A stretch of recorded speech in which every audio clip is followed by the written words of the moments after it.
Hello welcome to N9 media. కేంద్రంలో నరేంద్ర మోడీ ప్రభుత్వం మొట్టమొదటిసారిగా అధికారంలోకి వచ్చిన తర్వాత తొలి 3 సంవత్సరాల కాలంలో ఆర్ఎస్ఎస్ అనుబంధ సంస్థ అయిన అఖిల భారతీయ ఇతిహాస్ సంకలన్ యోజనకు చెందినటువంటి పలువురు సభ్యులు న్యూఢిల్లీలోని భారతీయ చారిత్రక పరిశోధన మండలిలో కీలక పదవుల్లో నియమితులయ్యారు. భారతీయ చరిత్రను తిరగరాయాలన్న సంఘ్ పరివార్ లక్ష్యంలో వీరు భాగస్వాములయ్యారు. ఆర్ఎస్ఎస్ ఢిల్లీ కార్యాలయంలోనే ఏబిఐఎస్వై కూడా ఉంది. ఈ సంస్థ సభ్యుల నేతృత్వంలో ఐసిహెచ్ఆర్లో సైద్ధాంతిక మార్పులు చోటు చేసుకున్నాయి. అయితే వీటితో పాటే అవినీతి, ఆర్థిక దుష్ప్రవర్తనకు సంబంధించిన ఆరోపణలు కూడా వచ్చాయి. ఆరోపణల స్వభావం తీవ్రమైనది కావడంతో ప్రభుత్వం కూడా వాటిని పరిగణలోకి తీసుకోవాల్సినటువంటి పరిస్థితి వచ్చింది. ఈ నేపథ్యంలో ఐసిహెచ్ఆర్లో అనుమానాస్పద ఆర్థిక లావాదేవీలకు సంబంధించి ఏబిఐఎస్వైకి చెందిన 4 సభ్యులపై మే ప్రారంభంలో కేంద్ర విజిలెన్స్ కమిషన్ అభియోగాలు మోపింది. వీరితో పాటు మరో 11 మంది ప్రస్తుత మాజీ సభ్యులపై జరిమానాలు విధించేందుకు చర్యలు ప్రారంభించాలని విద్యాశాఖకు సూచించింది. లోక్పాల్కు ఫిర్యాదులు ఐసిహెచ్ఆర్లో ఆర్థిక వ్యవహారాలు, నియామకాలు, పదోన్నతులకు సంబంధించి అవకతవకలు జరిగాయంటూ 2022-2023లో లోక్పాల్కు 2 ఫిర్యాదులు అందాయి. దీంతో మండలిలో చోటు చేసుకుంటున్న అక్రమాలు వెలుగులోకి వచ్చాయి. కేంద్ర విజిలెన్స్ కమిషన్తో పాటు విద్యాశాఖ కూడా సమాంతరంగా దర్యాప్తులు మొదలుపెట్టాయి. ఐసిహెచ్ఆర్ పుస్తకాలను ఆడిట్ చేయగా 14.03 కోట్ల ఆర్థిక అవకతవకలు బయటపడ్డాయి. మండలికి తమ పరిశోధనలు సమర్పించని పండితులకు కూడా 7.4 కోట్ల గ్రాంట్లు అందజేశారు. సీనియర్ అధికారులు డబ్బును విచ్చలవిడిగా నిర్లక్ష్యంగా ఖర్చు చేశారని కూడా తెలుస్తుంది. సీనియర్ అధికారులు ఎడిట్ చేసిన ఓ పుస్తకం ప్రచురణకు 30 లక్షల ఖర్చు చేయాలని మండలి నిర్ణయించడం దీనికి ఉదాహరణగా చెప్పొచ్చు. నిర్ణయాలు తీసుకోవడంలో పారదర్శకత పాటించలేదని, నియమ నిబంధనలను పెద్ద ఎత్తున ఉల్లంఘించారని కూడా ఆడిట్లో తేల్చారు. జరిమానాలు విధించాలంటూ విజిలెన్స్ కమిషన్ సూచించిన వారిలో ఐసిహెచ్ఆర్ డిప్యూటీ డైరెక్టర్ సౌరభ్ కుమార్ మిశ్రా కూడా ఉన్నారు. ఈయన ఏబిఐఎస్వై అధిపతి బాల్ ముకుంద్ పాండే మేనల్లుడు. విజిలెన్స్ కమిషన్ అభియోగాలు మోపిన మరో వ్యక్తి ఓంజీ ఉపాధ్యాయ్. ఆయన పరిశోధన పరిపాలన విభాగపు డైరెక్టర్. ఐసిహెచ్ఆర్లో శక్తివంతమైన పదవి ఆయన సభ్య కార్యదర్శిగా పనిచేశారు. ఉపాధ్యాయ ఏబిఐఎస్వైలో సీనియర్ రచయితగా కూడా ఉన్నారు. ఆయన తరచూ టీవీ చర్చా వేదికలకు హాజరవుతూ ప్రభుత్వ వైఖరులను సమర్థిస్తూ ఉంటారు.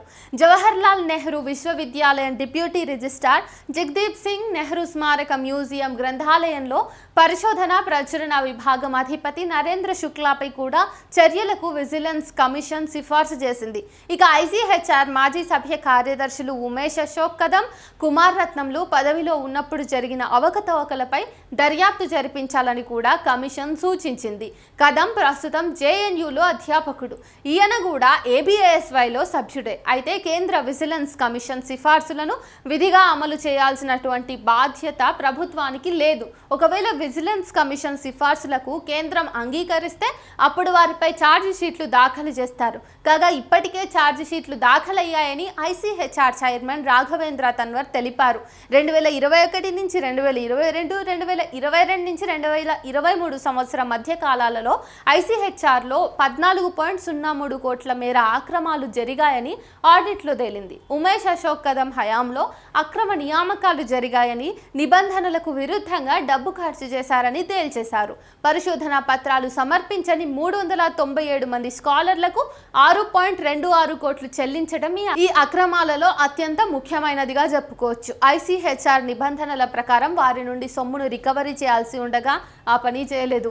అదేవిధంగా అసంపూర్తిగా ఉన్న ప్రాజెక్టులకు చెల్లించిన 1.09 కోట్ల గ్రాంట్లను కూడా తిరిగి రాబట్టలేదు. నిబంధనలను తుంగలో తొక్కి ఐసిహెచ్ఆర్ భవనంలో 2.55 కోట్ల విలువైన మరమ్మతు, పునరుద్ధరణ పనులు చేసినట్టు కూడా గుర్తించారు. పలువురు డైరెక్టర్లు, అధికారుల అక్రమాలు, ఆర్థిక అవకతవకలు కూడా తనిఖీలో బయటపడ్డాయి. ఐసిహెచ్ఆర్ 1972లో ఏర్పడింది. ఇది ప్రభుత్వ నిధులతో నడుస్తోంది. చారిత్రక పరిశోధనలకు సంబంధించిన పుస్తకాలను ప్రచురించడం, అందుకు నిధులు అందించడం దీని పని. ఇది విద్యాశాఖ కింద పనిచేస్తుంది. 2017 నుండి ఏబిఐఎస్వైకి చెందిన పలువురు సభ్యులు మండలిలో నియమితులయ్యారు. మహాభారత కాలం నుండి ప్రస్తుత సమయం వరకు చరిత్రను తిరిగి లిఖించాలని ఏబిఐఎస్వై కోరుకుంటోంది. 2018లో ఏమాత్రం అర్హతలు లేని ఏబిఐఎస్వై కార్యకర్తలను మండలిలో నియమించారు. ఆ తర్వాత వారి స్నేహితులు, బంధువులు కూడా అందులో చేరిపోయారు. 2022లో లోక్పాల్కు అందిన ఫిర్యాదులో 5 అధికారులపై 14 ఆరోపణలు చేశారు. సంస్థలో తప్పుడు, చట్టవిరుద్ధ నియామకాలు జరిగాయని, సెమినార్ల నిర్వహణలో నిబంధనలను ఉల్లంఘించారని, ఎలక్ట్రానిక్ గ్యాడ్జెట్స్ కొనుగోలులో ఎలాంటి శ్రద్ధ కూడా కనబరచలేదని ఆ ఆరోపణల సారాంశం. అశ్రిత పక్షపాతం, రక్త సంబంధికుల నియామకంపై ఫిర్యాదులు వచ్చాయి. 2023లో వచ్చిన ఫిర్యాదులో మండలిని ఏబిఐఎస్వై భావజాలం నియంత్రిస్తోందని, కొందరు శక్తివంతులైన వ్యక్తుల సహకారంతో ఓ పథకం ప్రకారం ప్రభుత్వ సొమ్మును దోచుకునే ప్రయత్నం జరుగుతోందని ఆరోపించారు.